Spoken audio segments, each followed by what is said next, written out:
I remember the weight of promises before I remember the taste of blood. I am Elijah Mickelson, the steady hand, the oath keeper, the brother who learned to measure fury with restraint. This is the story of how I became what I am, when it began, why I held to the path I chose, and the date that marks the first breath that set me on that road.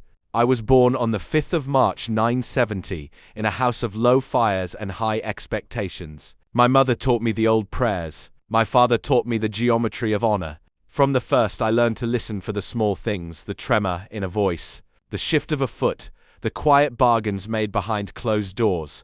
Those small things would later become the ledger by which I judged men and monsters alike. My transformation was not a single violent rupture, but a long, cold education.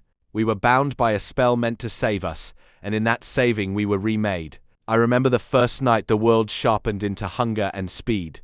How the air itself seemed to thin and how time folded around a single, terrible clarity.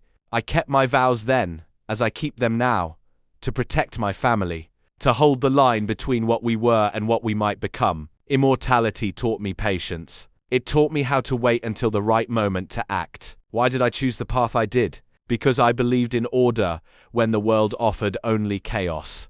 I watched my siblings burn with pride, with grief, with reckless love, and I learned that without someone to steady the course, everything we built would be lost.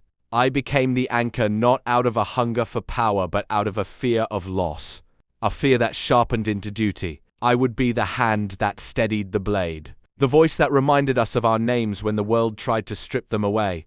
The turning night.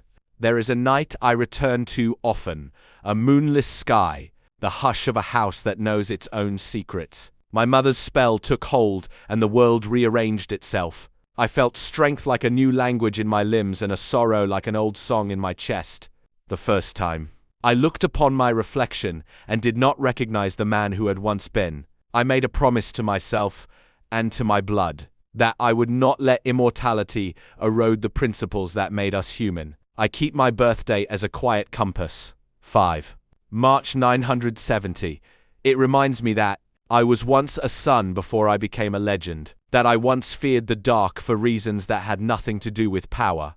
Centuries have taught me strategy, restraint, and the cost of mercy.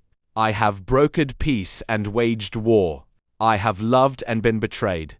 I have watched empires rise and fall like the slow turning of a wheel. Call me protector or tyrant, diplomat or executioner. Names are tools. What endures is the oath I carry, the loyalty I owe to blood, and the steady, unblinking resolve to keep what matters from being erased.